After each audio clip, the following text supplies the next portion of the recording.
See, yours has the clock on there. Clock? Yeah, look. I think if you touch... See? I told you could see the timer. You have to touch the... Don't put your hand in front of the camera. I don't know what you're talking about. We have 2 cameras, one here, one there. And neither are doing me any favors. You say that in every video. It's not good. We need professional lighting or something. I swear I don't look this I tagged you. person. It's asking if you want to tag me. Yes, I would love to tag you. It's being very thoughtful once again. Good morning, Anissa. Good morning to everybody joining us. What's up, guys? Live. All right, Tom. What's up, Tom? What's up, Anissa? All right. Let's get to it. So, strength is not about you. What the hell does that mean? It means it's not all about you, shockingly. But how? I never really thought about this before. Like, what do you mean it's not all about me? I gotta be healthy. I gotta be this. I gotta be that. I gotta be around to help out my kids. Yeah. More along those lines. If I'm not healthy, how can I take care of my kiddos? Here's the extreme version. So I like to give extreme versions of everything. So I was on a podcast last weekend. A good friend of mine. His name is Brian Robinson. His podcast is Total Fatherhood. So go to iTunes, look up Total Fatherhood. Really good show. So I was on his podcast, and he's asking me all these questions about like how is being stronger, how is being in shape, how does that actually make you a better dad? Because I talk a lot about that, and even Brianna's asked like, well, how is that going to help you show up like as a better husband, as a better father? How is being in shape going to help you show up for that? So one of the stories that I talked about inside of the podcast is a couple months ago during the summer, I taught our daughter how to ride a bike. She was really nervous. She was scared because we got her a big kid's bike, and like a big kid's bike. The real deal bike for her. Not one of those little ones. So it's a big kid's bike, and we didn't get training wheels, and she was nervous because she's like, well, what about training wheels? I said, I'm gonna show you how to ride this thing. I'm gonna show you how to ride this thing in 30 minutes, right? What's up, Neil? I'm gonna show you how to ride this thing in 30 minutes. So she was nervous, and so we took her into her parking lot, and so what we did was, so finally after 15 minutes she gets the hang of this. She just takes off, and we're on the sidewalk. So you've got like grass on one side, but then you've got the street on the other side. So I'm like, well, shoot, I can't let her kind of go off by herself.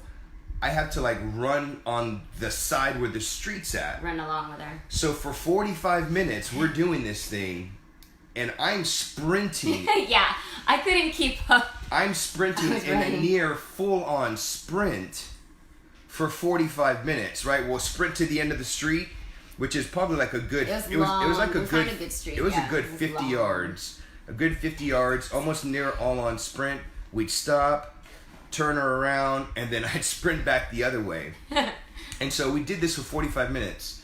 And so, like, what I realized then is, it's a good thing you're in shape, buddy. As I look back, and like guys were honking, they're like, yeah. Yeah, they were cheering him on, I think, too. Go for it, awesome, Obviously the girl, but daddy, too. If I wasn't in shape, if I didn't make strength like my number one focus, if I didn't have a strong legs, a strong back, if I didn't have really good conditioning, that would not have been an option for me. I would have been like probably every other dad that's out of shape, like the dad bod, and I would have just strapped training wheels to her bike, and I would have sat from the sideline and just watched her ride this bike. So basically, dads today, we're spending too much time on the sideline because, man, my knees hurt, my back hurts, I'm out of shape. Like I worked all day, so I don't have any energy. I worked all day. Over. I'm freaking tired. So like we all have that. We work all day. I work all day. So that memory, I created that memory will stay with her forever, right? So especially the little lesson she got at the end. Right, that little lesson. I gave her a little life lesson at the end, and so that would have never existed for her if I was not in shape, right? If I wasn't strong. Okay? So in a nutshell, sorry, we gotta... Give me that, dude. We have a little visitor. So... Our little guy. That's one huge reason why it's not about you, okay? And then the second one is we get to the end of the podcast and I tell my story of my liver donation, right? Which I don't like to talk a whole lot about. I think it's weird for me. Just say it really quickly. My uncle basically her uncle need. was sick and was like on his deathbed, and I donated 70% of my liver to him, and now he's alive and well. Got to see his son graduate from high school, and so he's doing really well. And so one of the at the end of that whole thing, and this is in the podcast, people have been asking me like, man, Hector, how did you do that? Like, how did you, like, I couldn't have done that. You've got 2 small kids, you've got like a business, you have, like, I don't think I could have done what you did. Like, how did you do that? And for a very long time, I did not have an answer for that question. I don't know why I did it. I literally don't know how I did it. Like, obviously, like, I was worried that, like, man, what if I do die? Because that was one of the stressing that's a possibility. One of the possibilities was I could die. They said, even though we've never had anybody in 3,500 cases die from this. Hey, go over there. Go on. Sorry, 3-year-old is trying to step on my stuff. So, this is real video. This is real life. What happens? So, no editing here.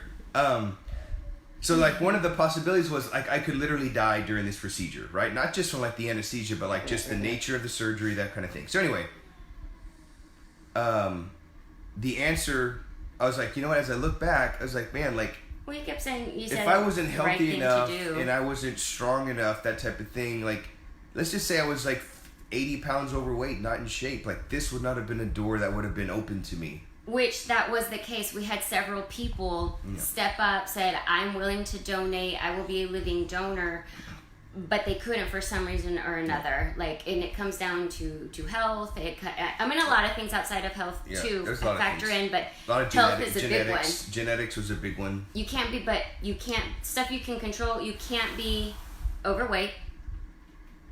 That right there. How many of us are overweight? Like, most Americans are. So if you're just overweight, that's it. That's the end of the screening process for you. Yeah. So you were able to go on, perfect blood type. I mean, there's a lot to it, but he was healthy to begin with, and that already threw out a lot of our possible candidates. Yeah. So to look back is basically like, look, man, if I was not in shape, if I wasn't strong and everything like that, I wouldn't have recovered as fast as I did. This door would not have been open to me. And so as I look back, and I was like, man, you know what? Like, I guess the life lesson I find, like, kind of dawned on me was like, man, this was not about me, right? Like, everything that I'd been training for, like, again, I didn't know I was training for this. Yeah. 20 years, 18 years of, like, jiu-jitsu and all this stuff is like, this is something that obviously God was preparing me for all these years, right? And so, as I look back, I'm like, man, like, strength is not about me. Strength training's not about me. Yeah, it's fun to deadlift this and press that and be able to do jiu-jitsu and be able to do all this. Like, that's all fun and games. But guess what? Being in shape, being strong is not about you, okay? It's about somebody out there, somewhere. It could be your kids. It could be an absolutely perfect stranger. It is not about you, because somewhere, someplace, someone is going to need you to save them. Someone's going to need, it could be saving a life, it could be saving one of your kids, it could be anything. Or just teaching your kid how to ride a bike. Or something as simple as teaching you how to ride a bike. Teaching your kid how to ride a bike. Somewhere, someone is going to need you, period. And if you're not in shape, if you're not ready to respond to that call, you may not have time to prepare. You're not going to have time to prepare because you need it in that moment. The time is now. Right? And that's going to be a memory. That is going to be something that someone is going to remember forever. Mm-hmm. Right? So, getting in shape, all that stuff, which you may seem is like, looking good. Looking good, which is good. There's nothing wrong with that. But like, you're making it about you, and it's not. Mm-hmm. Basically. At the end of the day. At the end of the day. Okay? So, we thought we'd give you 3 things to kind of point you in the right direction, if you will. Especially if you've been struggling. You've been struggling to lose weight. You've been struggling to get in shape. And here's a big one. You've been struggling with time. A lot of the guys that I talk to, and I think this is everybody. This isn't just like men, but it comes up a lot. It comes up a lot with the men, the women that we've worked with, is oh man, I don't have time. Like that's the big one, right? And it's a legitimate challenge reason, because as nowadays we're busy, we've got more things to do than ever. You've got, you know, kids stuff and work and school and whatever, and now it's like exercise and health. Mm-hmm. What happened there? I don't know. We lost this camera, but we lost Facebook on this side, so I don't know what happened. We'll keep going. It just stopped. Okay, so here's a few things you can do. You want to leave with the first one? To start getting ready?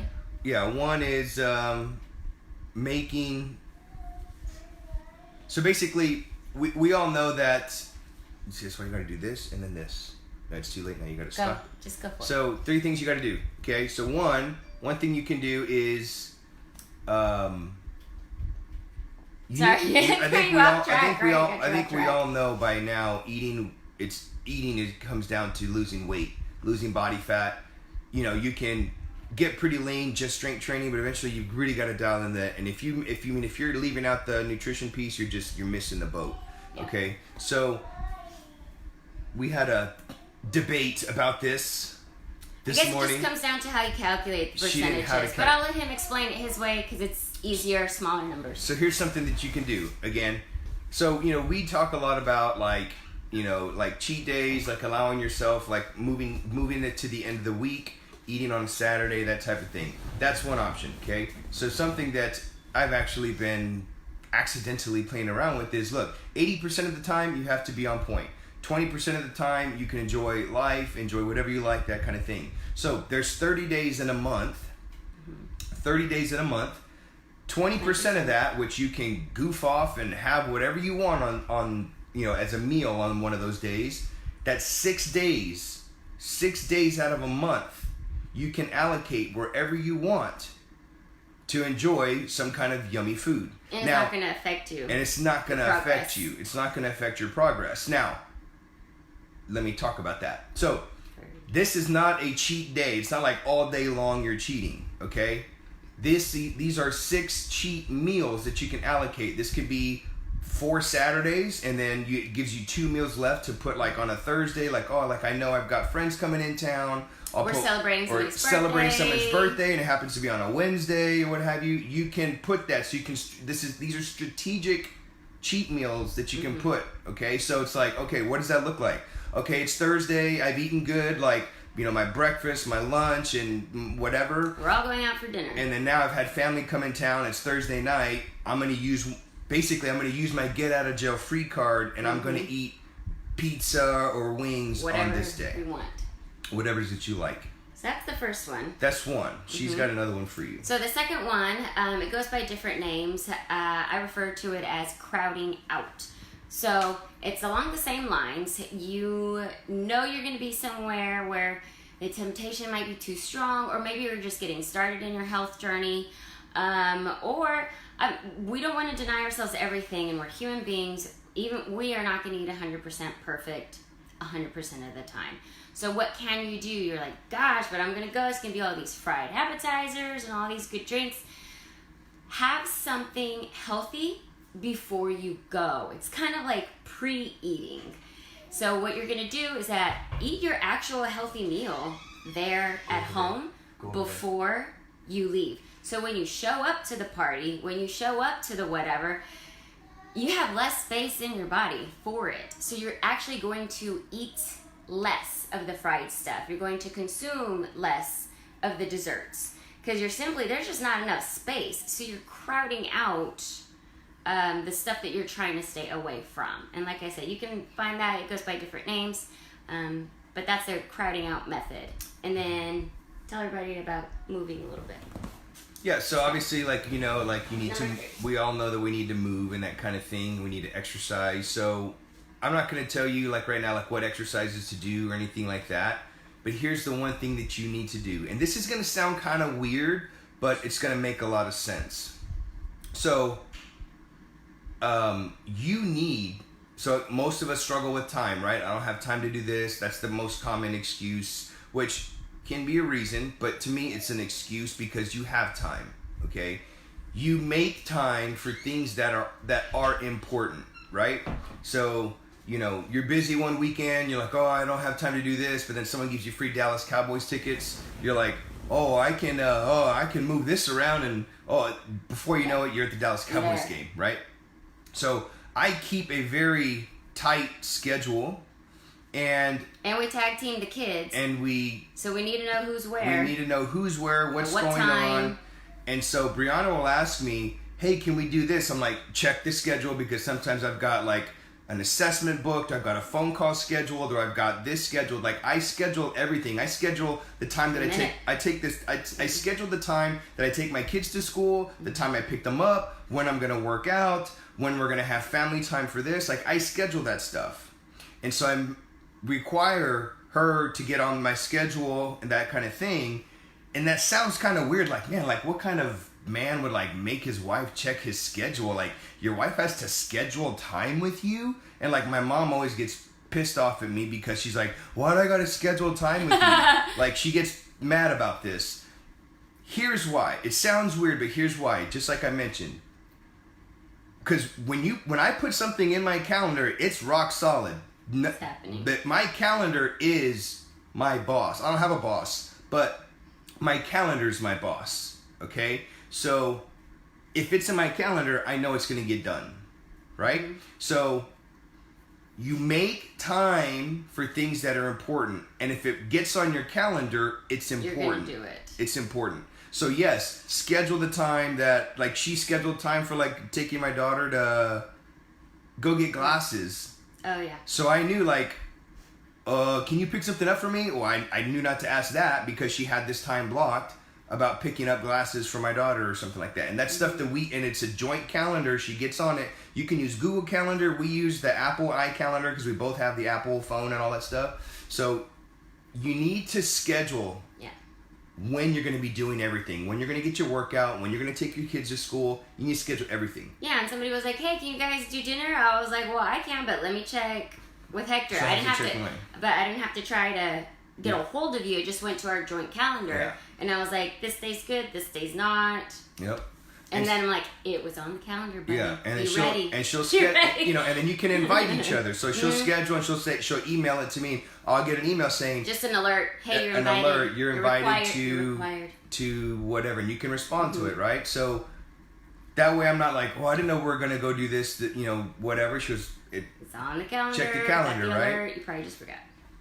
And so those are the three big ones. Those are the three ones, right? Those are the big ones you can start now. Strategically plan when you're going to have cheat meals. Mm-hmm. Number one.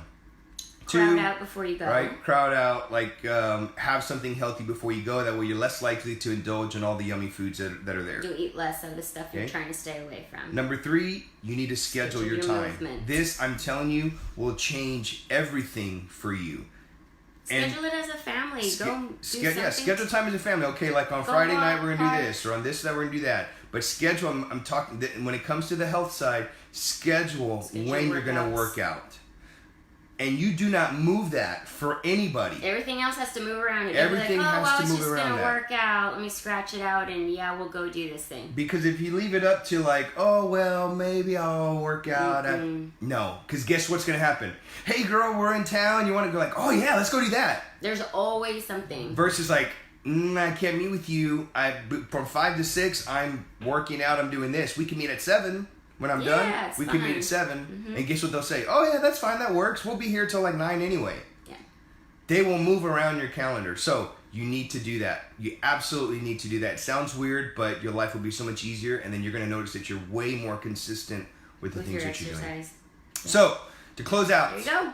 Excited. Made a big announcement yesterday or the day before that I'm launching my men's coaching program September the 23rd. Yes, if you want to take those tips and step it up a notch. I'm the guys. September the 23rd. I'm launching my men, and we're doing a beta run of this men's coaching program. Been working on it for over a year with my business coach. It's ready to go. I'm so excited.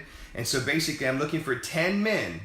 I'm looking for 10 men who are going to achieve this result. They're going to get back in shape. They're going to look better. They're going to feel better. They're going to gain back time, okay, in less than 2 hours a week. And I'm going to show you how to do all of this with my 3-step system. 1, I'm going to show you my hyper effective results getting strategy. 2, I'm going to reveal my TRT workout system that's going to help you gain back time, stack your results, and boost your testosterone.